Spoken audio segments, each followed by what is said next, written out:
Rumah saya mati listrik semua, bisa segera ke sini? Dilihat dari luar, hidup seorang janda cantik itu tampak sempurna. Rumah megah, mobil mewah, dan rekening tak pernah kosong. Tapi di balik semua kemewahan itu, hanya ada satu hal yang selalu menemani setiap malamnya, kesunyian. Hingga seorang pemuda tukang listrik datang pada kehidupannya, yang awalnya diremehkan, namun mampu membuat hidupnya berubah setelahnya.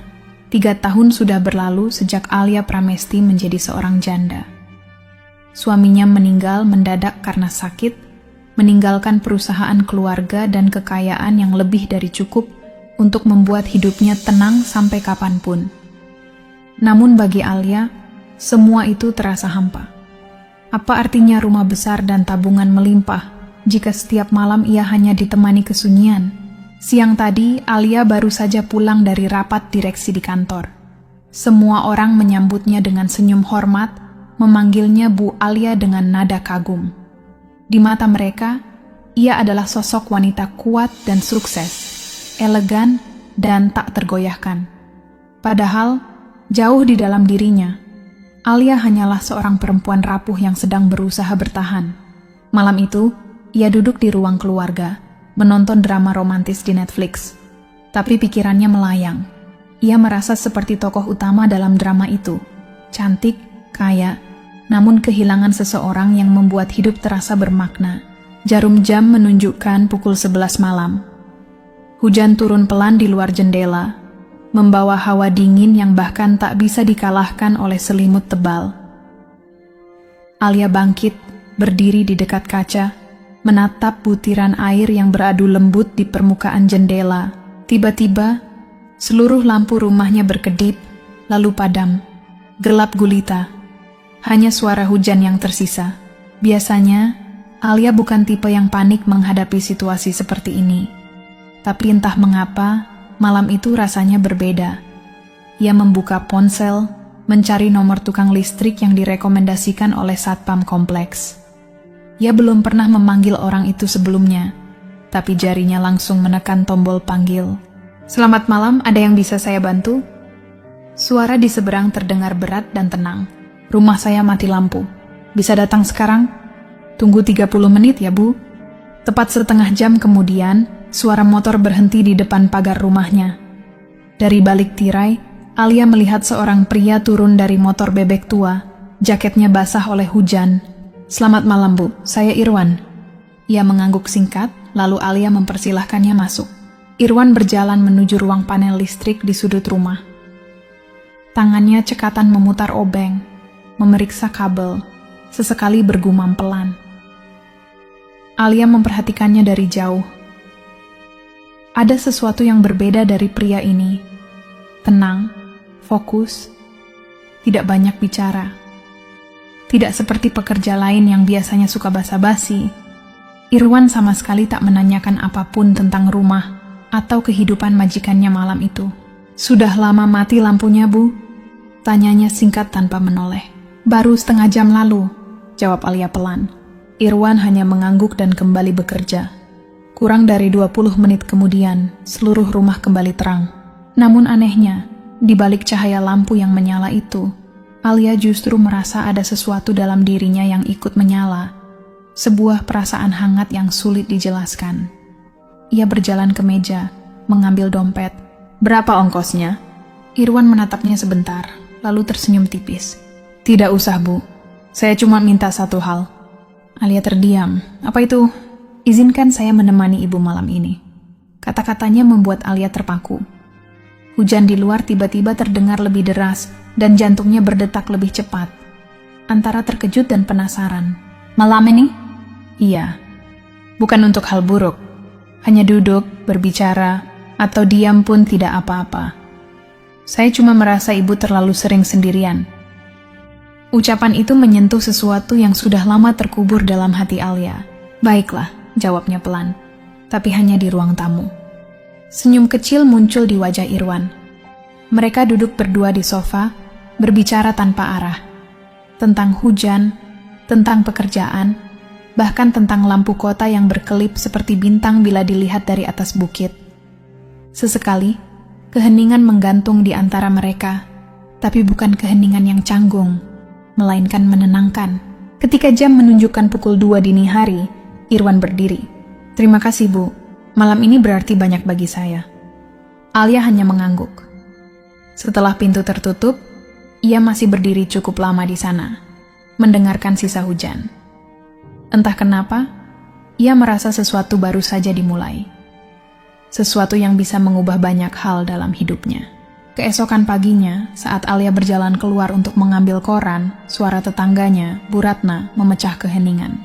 "Bu Alia, semalam kedatangan tamu ya?" "Iya, tukang listrik, rumah mati lampu." "Oh, tukang listrik itu." Bu Ratna mendekat, menurunkan suaranya. "Hati-hati, Bu. Saya dengar dia punya masa lalu yang agak rumit." "Maksudnya?" Nanti saja. Cuma kasihan kalau ibu sampai..." "Sampai apa?" Bu Ratna tak melanjutkan. "Sudah, saya masuk dulu ya."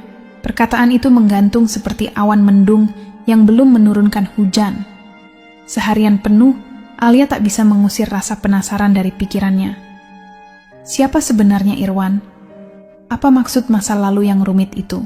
Malamnya, ia duduk di teras dengan secangkir teh, memandangi langit yang mendung. Wajah Irwan kembali terlintas di benaknya. Ia menarik napas panjang. Kadang, rasa ingin tahu memang lebih kuat daripada rasa takut. Dan Alia tahu, cepat atau lambat, ia akan mencari jawabannya. Namun tak disangka, jawabannya datang lebih cepat dari yang ia duga. Siang itu, di sebuah toko bunga di pusat kota, Alia sedang memilih mawar putih ketika mendengar 2 pegawai berbicara pelan di sudut ruangan. Katanya si Irwan dulu kerja di proyek besar, tapi keluar gara-gara masalah sama atasannya. "Masalah apa?" "Kurang tahu. Ada yang bilang soal uang, ada juga yang bilang soal perempuan. Makanya sekarang dia cuma ambil kerjaan serabutan." Begitu keluar dari toko bunga, langkah Alia terasa berat. Kata-kata 2 pegawai tadi terus berputar di kepalanya, tentang uang, tentang perempuan, tentang Irwan. Mana yang benar? Atau mungkinkah keduanya? Di dalam mobil, tatapannya kosong menembus kaca depan yang basah oleh gerimis. Ada pertarungan yang tak henti-hentinya di hatinya, antara logika yang meminta waspada dan perasaan yang ingin percaya. Ia ingin yakin bahwa Irwan bukan seperti yang orang-orang bicarakan. Maka ia membuat keputusan sederhana namun penting. Jika ingin tahu kebenarannya, ia harus mendengarnya langsung dari mulut Irwan sendiri. Sore itu, langit seolah ikut menahan napas. Hujan turun deras disertai petir yang membelah langit. Alia sedang membaca di ruang kerja ketika tiba-tiba listrik rumah padam lagi. Bukan hanya lampu, seluruh sistem listrik berhenti bekerja. Ia mencoba menghubungi layanan resmi dari perusahaan listrik, tapi semua nomor sibuk. Hanya satu nama yang muncul di benaknya, Irwan. Dan entah kenapa, jantungnya berdetak sedikit lebih cepat ketika menekan nomor itu. "Butuh bantuan, Bu Alia? Rumah saya mati listrik lagi. Bisa datang? Hujannya deras, tapi saya berangkat sekarang." Tak sampai 1 jam kemudian, motor tua berhenti di depan pagar. Dari balik kaca jendela, Alia melihat sosok Irwan turun dari motor dengan jaket basah. Wajahnya tersenyum, membawa kehangatan di tengah hujan yang dingin. "Sepertinya rumah ibu memang rindu saya," ucapnya ringan.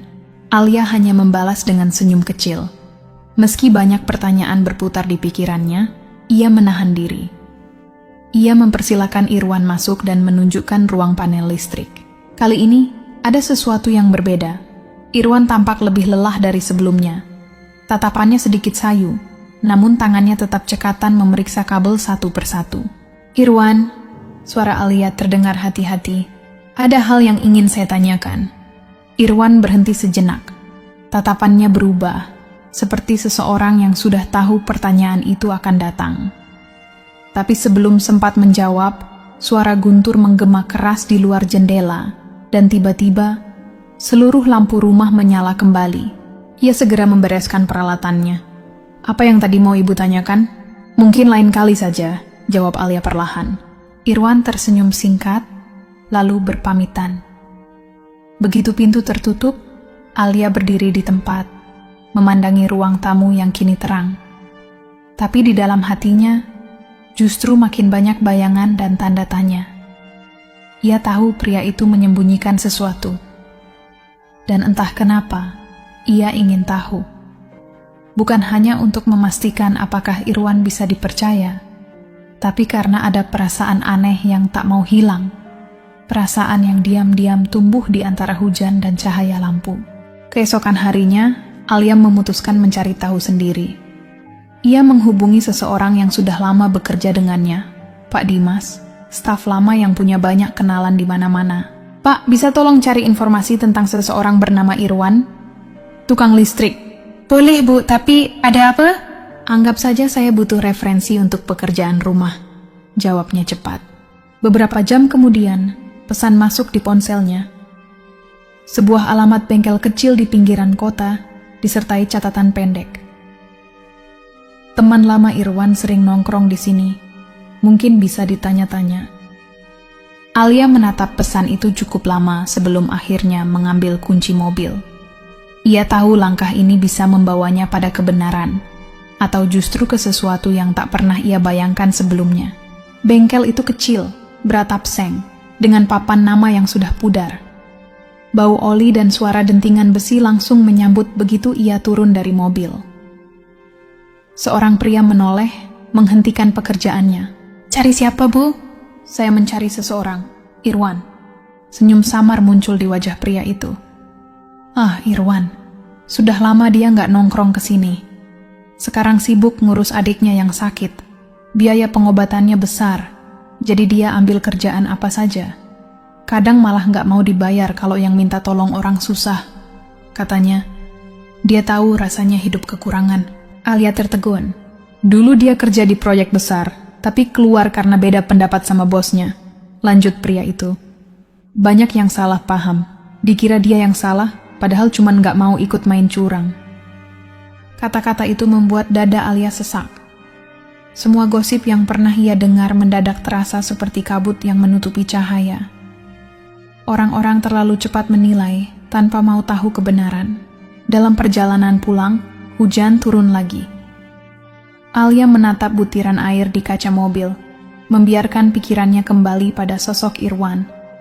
Tatapan tenangnya, suaranya yang rendah, dan cara sederhana ia memandang dunia.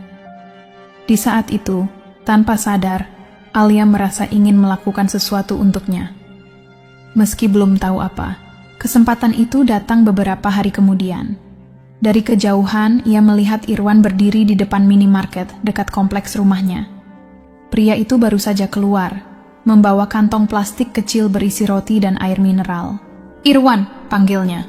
Ia menoleh, lalu tersenyum. Bu Alia. Hujan mulai turun lagi, dan Alia memintanya masuk ke mobil untuk berteduh. Dari tasnya, ia mengeluarkan amplop berisi sejumlah uang. Aku dengar adikmu sedang sakit. Tolong, terimalah ini untuk membantu pengobatannya. Ekspresi Irwan berubah. Ia menatap amplop itu lama, lalu menutupnya kembali dan mendorongnya perlahan ke arah Alia. Terima kasih, Bu, tapi saya nggak bisa menerimanya. Kenapa? Bukankah ini bisa meringankan bebanmu? Kalau saya terima, nanti rasanya saya bekerja untuk ibu bukan karena mau, tapi karena uang. Dan saya nggak mau seperti itu. Kata-kata sederhana itu membuat Alia terdiam.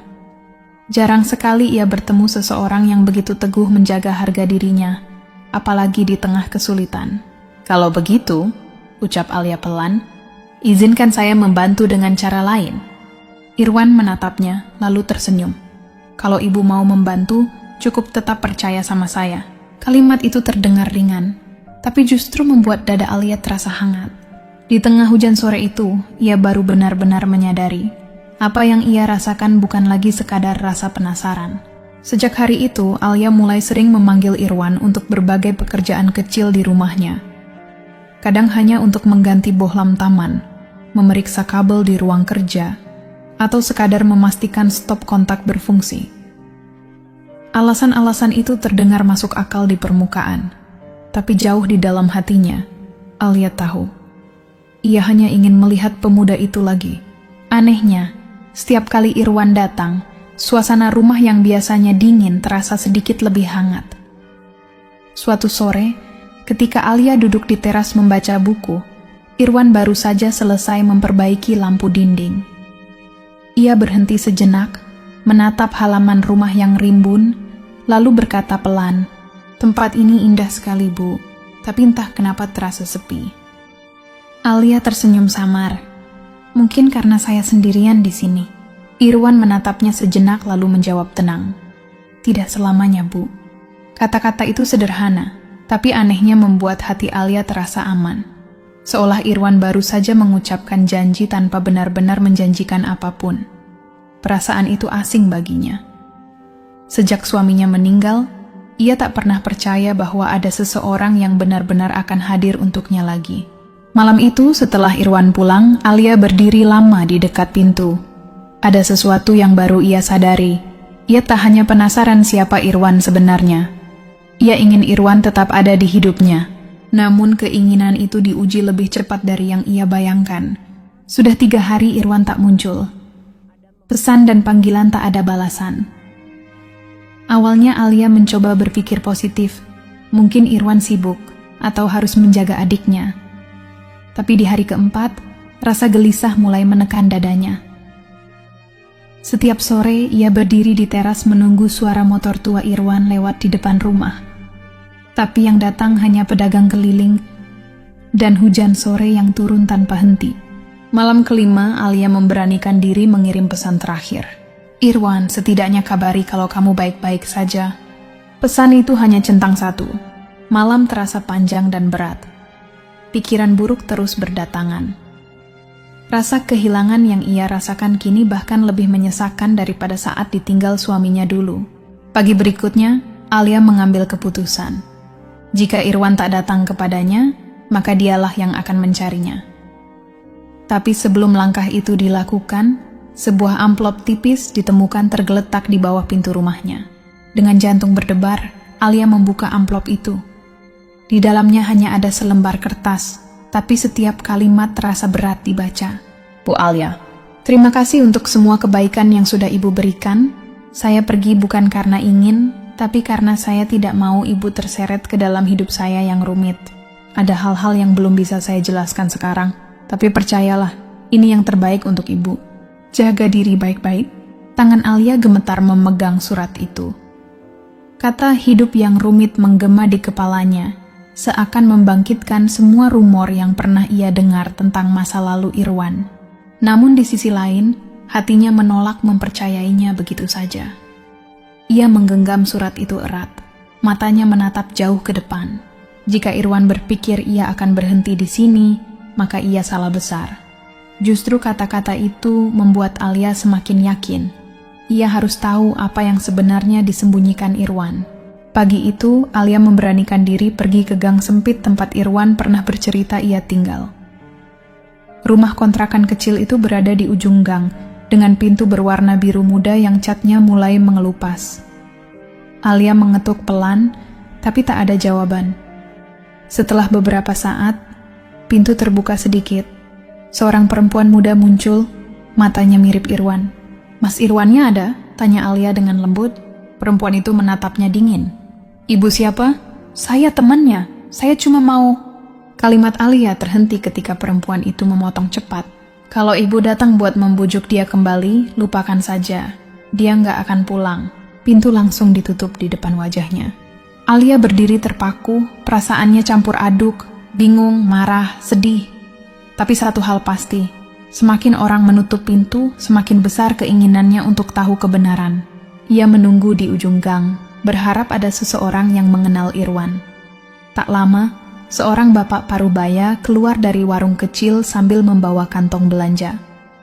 Melihat Alia, ia mendekat. "Ibu cari Irwan?" tanyanya pelan. "Iya, Bapak kenal dia?" Bapak itu mengangguk. Anak itu baik, tapi hidupnya berat. Dia kerja siang malam buat bayar hutang bapaknya yang dulu ditipu orang. Sekarang adiknya sakit, butuh biaya operasi. Makanya dia rela kerja apa aja, bahkan keluar kota. Kata-kata itu seperti potongan puzzle yang akhirnya menyatu di benak Alia. Jadi, ini alasannya. Irwan pergi bukan karena tak peduli, tapi justru karena terlalu peduli. Ia memilih memikul beban sendirian, agar tidak merepotkan orang lain. Air mata menetes tanpa disadari. Semua keraguan kini hilang, digantikan oleh tekad. Jika itu alasan Irwan menjauh, maka ia tak akan tinggal diam. Sore itu juga, Alia menghubungi kenalannya di perusahaan listrik, tempat yang dulu pernah memanggil Irwan untuk memperbaiki jaringan. Dari sana, ia mendapat kabar. Irwan kini bekerja di proyek pembangunan di kota sebelah. Perjalanan ke sana memakan waktu hampir 3 jam. Tapi bagi Alia, ini bukan sekadar perjalanan mencari seseorang, melainkan perjalanan untuk menemukan kembali arti kehangatan yang sempat hilang dari hidupnya. Hari itu, di tengah teriknya matahari dan suara bising dari proyek bangunan, Alia berdiri beberapa meter dari seorang pria yang sudah lama memenuhi pikirannya. Dari kejauhan, ia melihat Irwan dengan helm proyek di kepala, sibuk memeriksa kabel dan menulis sesuatu di papan catatan kecil. Saat pandangan mereka akhirnya bertemu, waktu seolah berhenti. Irwan terpaku, matanya membulat seolah tak percaya bahwa perempuan itu benar-benar datang mencarinya. "Alia, kenapa kamu di sini?" Suaranya bergetar di antara kebingungan dan rasa tak siap. Alia melangkah mendekat, menatapnya dalam. "Aku tahu semuanya, tentang hutang, tentang adikmu. Aku tidak kesini untuk mengasihani, tapi untuk membantumu." Irwan menggeleng cepat. "Nggak usah, ini urusanku Alia, bukan urusanmu." Namun Alia menjawab dengan tegas, "Sekarang kamu adalah urusanku." Di wajah Irwan tergambar pergulatan batin yang sulit dijelaskan, antara gengsi, harga diri, dan rasa lega karena akhirnya ada seseorang yang peduli. Selama seminggu penuh setelah hari itu, Alia datang ke lokasi proyek setiap hari. Ia membawa makan siang, minuman dingin, bahkan sekadar menemaninya di jam istirahat. Awalnya, Irwan menjaga jarak. Ia sering pura-pura sibuk atau sengaja pergi begitu Alia datang. Tapi Alia tidak menyerah. Suatu siang, sambil menyerahkan kotak bekal berisi makanan kesukaan Irwan, Alia berkata pelan, "Aku nggak mau kamu jatuh sakit karena terlalu memaksakan diri." Irwan menatapnya, lalu menjawab lirih, "Aku takut kalau aku nerima ini, aku jadi terbiasa bergantung sama kamu." Kalimat itu membuat dada Alia perih, tapi juga memahami, di balik keteguhan Irwan, ada hati yang lelah menahan beban sendiri. Hari itu Alia memberikan sebuah amplop kecil. "Ini bukan sedekah, anggap saja pinjaman atau investasi. Aku percaya suatu hari kamu akan mengembalikannya." Irwan menatap amplop itu lama, lalu akhirnya menggenggamnya erat. Ia tidak menolak kali ini. Dan di matanya, Alia melihat sesuatu yang belum pernah ia lihat sebelumnya, kepercayaan. Keesokan paginya, Irwan datang ke rumah Alia. Wajahnya tegang, suaranya gemetar. "Alia, aku butuh bantuanmu. Adikku diancam. Kalau aku nggak bisa lunasi hutang bulan ini." Tanpa pikir panjang, Alia memanggil sopir dan memutuskan mereka berangkat bersama. Setibanya di rumah kontrakan Irwan, mereka disambut oleh seorang gadis remaja dengan wajah pucat dan mata sembab. Gadis itu langsung memeluk Irwan erat, sementara Alia duduk mendengarkan kisah penuh air mata itu tentang hutang, tekanan, dan rasa putus asa. Dengan tenang, Alia menghubungi pengacaranya, mengatur pembayaran secara resmi, agar tidak ada lagi ancaman atau tekanan yang datang. Irwan menatapnya lama, matanya berkaca-kaca. "Aku nggak tahu harus bilang apa, Alia." "Tak perlu bilang apa-apa," jawab Alia lembut. "Yang penting kamu dan adikmu sekarang aman." Di perjalanan pulang, Irwan hanya diam. Tapi jemarinya menggenggam tangan Alia, hangat, tulus, tanpa lagi dinding pemisah di antara mereka. Sejak hari itu, hubungan mereka berubah.